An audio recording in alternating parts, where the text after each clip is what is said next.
12ই ফেব্রুয়ারি বাংলাদেশের জাতীয় নির্বাচন হতে যাচ্ছে। নিঃসন্দেহে এই নির্বাচনের মাধ্যমে বাংলাদেশে একটি সরকার গঠিত হবে, ঠিক কিনা? আসলে আগামী 5টা বছর নির্ভর করবে বাংলাদেশের জনগণ, আপনি, আমি এবং এই বাংলাদেশ কেমন থাকবে, ঠিক না? এজন্য আমাদেরকে এখন থেকেই সিদ্ধান্ত নিতে হবে কেমন থাকবো আমি, কেমন থাকবে আমার বাংলাদেশ, ঠিক না? কারণটা হচ্ছে যে সরকারই গঠিত হোক না কেন, সেই সরকার যদি হয় ন্যায়পরায়ণ, ইনসাফপূর্ণ, তাহলে হবে কি দেশের মানুষ 5টা বছর ভালো থাকবে। আর যদি ন্যায়পরায়ণ না হয়, যদি দেখা যায় যে আবার কোনো জুলুমবাজ, এরকমভাবে অন্যায়কারী, অন্যায়ভাবে মানুষকে হত্যাকারী, মামলাবাজ, ঘুষখোর, চাঁদাবাজ, দুর্নীতিবাজ, এরকম যদি আবার কোনো সরকার যদি আমরা গঠন করি 5টা বছর, আপনি চিন্তা করে দেখেন বাংলাদেশে কত মায়ের চোখের পানি পড়বে, কত বাবার চোখের পানি শুকিয়ে যাবে। এজন্য আমাদের কঠিন একটা সিদ্ধান্ত নিতে হবে। আর সেই সিদ্ধান্ত যদি হয় কোরআনের আলোকে সেই পরামর্শ, তাহলে তো আপনার আমার কোনো সমালোচনার স্পেস থাকবে না। যদি সেটা হয় কোরআন মাফিক পরামর্শ। সম্মানিত হাজিরিন, এজন্য যদি আমি বলতে যাচ্ছি কোরআন থেকেই, যাতে করে আমাদের কারো কোনো আপত্তি না থাকে। আল্লাহ সুবহানাহু ওয়া তাআলা পবিত্র কোরআন কারিমে আমরা সকলেই জানি ইসলাম একটি পূর্ণাঙ্গ জীবন ব্যবস্থা। আল্লাহ সুবহানাহু ওয়া তাআলা আমাদেরকে এই ছোট্ট জীবনটাকে অপরাহিত করার জন্য 30 সেপারা কোরআন নাজিল করেছেন, এবং কোরআনের প্রত্যেকটা পাতায় পাতায়, প্রত্যেকটা হরফে হরফে এই মানবতার মুক্তির যে মেসেজগুলো লুকায়িত আছে। একটা মানুষ কিভাবে জীবন যাপন করবে, ইভেন রাষ্ট্র গঠন করবে, রাষ্ট্র কিভাবে পরিচালনা করবে, প্রত্যেকটা কথা কোরআনের মধ্যে আছে না নাই? সম্মানিত হাজিরিন, আল্লাহ সুবহানাহু ওয়া তাআলা পবিত্র কুরআনুল কারীমের সূরাতুর রাদ 11 নম্বর আয়াতে 13 নম্বর পারা 13 নম্বর সূরায় বিশ্ববাসীর উদ্দেশ্যে জানাই দিলেন, ইন্নাল্লাহা লা ইউগাইরু মা বিকওমিন হাত্তা ইউগাইরু মা বিআনফুসিহিম। আল্লাহ তাআলা বলেন, দুনিয়ার মানুষেরা শোনো,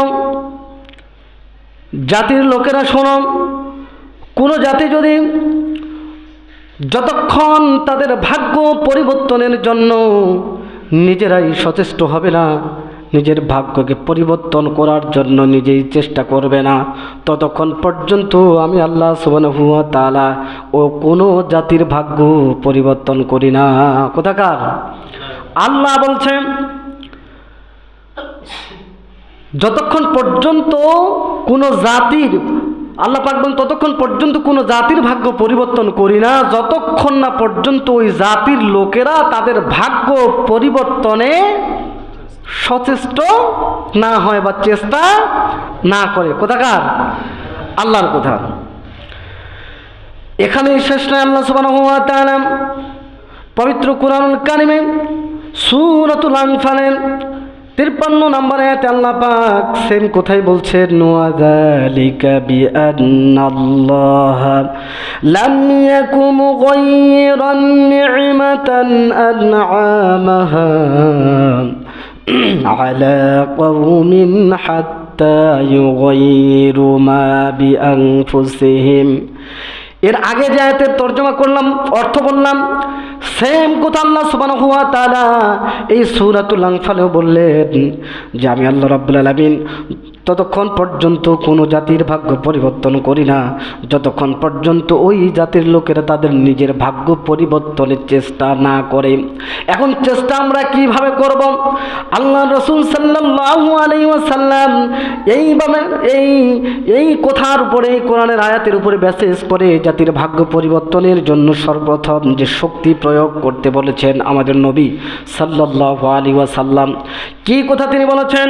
তিনি বলেছেন, মান রাআ মিনকুম মুনকারান ফালিয়ুগাইয়িরু বিয়াদিহি ফাইন লাম ইস্তাতি' ফাবিলিসানিহি ওয়া ইন লাম ইস্তাতি' ফাবিকলবিহি ওয়া যালিকা আদআফুল ঈমান।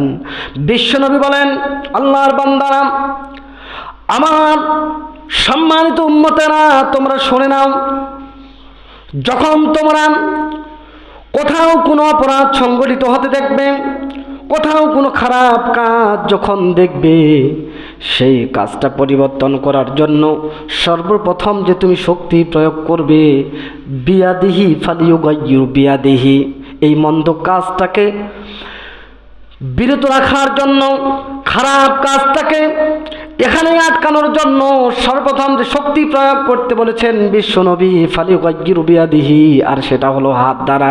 বলুন কি দ্বারা? হাত দ্বারা। এই যে আসছে 12 তারিখ ফেব্রুয়ারি জাতীয় নির্বাচন, বলেন তো এখানে কি দ্বারা, মানে সিলটা মারে কি দিয়ে? হাত দিয়ে, কিন্তু পা দিয়ে মানুষ মারে না।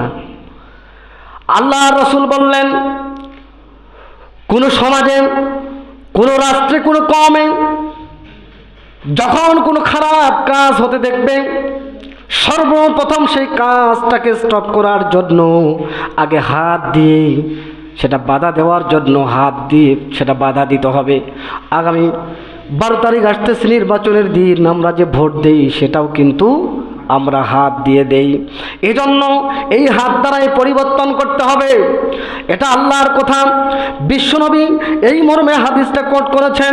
সম্মানিত হাজিরিন, এজন্য রাসূল সাল্লাল্লাহু আলাইহি ওয়াসাল্লাম এত গুরুত্ব কেন দিলেন এই হাদিসের উপরে, যে যখনই তোমরা কোথাও কোনো কিছু হতে দেখবে, সর্বপ্রথম হাত দ্বারা তোমরা সেটাকে প্রোটেক্ট করবে। আর শেষ পর্যন্ত আল্লাহ রাসূল সাল্লাল্লাহু আলাইহি ওয়াসাল্লাম বললেন, এরপরে মুখ দ্বারা, তারপরে হচ্ছে অন্তরে ঘৃণা পোষণ, কিন্তু বললেন ওয়া যালিকা আদআফুল ঈমান, এই 3 নাম্বার সিস্টেমটি হচ্ছে ঈমানের দুর্বলতম একটা শাখা। ওয়া যালিকা আদআফুল ঈমান, অন্তরে ঘৃণা পোষণ করবে, এটাও যদি করো তাহলে এটা হচ্ছে ঈমানের দুর্বলতম শাখা। প্রথম নাম্বার যেটা হলো সেটা হলো হাত দ্বারা প্রতিহত করতে হবে। সম্মানিত হাজিরিন, এর কারণটা হলো আল্লাহ রাব্বুল আলামিন ভালো করে আমাদেরকে কোরআনের বিভিন্ন জায়গায় আল্লাহ তাআলা বলেছেন যে ভোট একটা সাধারণ একটা রাষ্ট্রের, একটা সরকার পরিবর্তনের সিস্টেম নয় মাত্র, এটা হচ্ছে আপনার কাছে আল্লাহ রাব্বুল আলামিনের দেওয়া একটা আমানত। এই আমানত আপনি কারো কাছে 5টা বছর আপনি গচ্ছিত রাখবেন। এই জন্য আল্লাহ সুবহানাহু ওয়া তাআলা এই মর্মে সূরা নিসা 58 নম্বর আয়াতে আল্লাহ পাক বলছেন, ইন্নাল্লাহা ইয়া'মুরুকুম আন তুআদ্দুল আমানাতি ইলা আহলিহা। আল্লাহ তাআলা বলেছেন, পৃথিবীর মানুষেরা তোমরা শোনো, আমি আল্লাহ ওয়াদা দিচ্ছি, তোমরা তোমাদের যে আমানত, এই আমানত তোমরা তোমাদের সঠিক ব্যক্তির কাছে যদি তোমরা পৌঁছে দিতে পারো, আমি আল্লাহ রাব্বুল আলামিন বললাম এই আমানত রক্ষা করার কারণে আমি আল্লাহ তাআলার পক্ষ থেকে তোমাদের জন্য আসবে শান্তি এবং কল্যাণ। বলি সুবহানাল্লাহ। তাহলে আমরা এর মাধ্যমে জানতে পারলাম যে ভোট একটা হচ্ছে আমানত। আর আমরা রাসূল সাল্লাল্লাহু আলাইহি ওয়াসাল্লামের হাদিস থেকে আমরা জানতে পেরেছি যে আমরা প্রত্যেককেই হচ্ছে একজন দায়িত্বশীল আর আমানতদার। কিয়ামতের দিন আমাদের সকলকে এই দায়িত্বের সম্পর্কে আল্লাহ তাআলার কাছে পাই করে হিসাব দিতে হবে।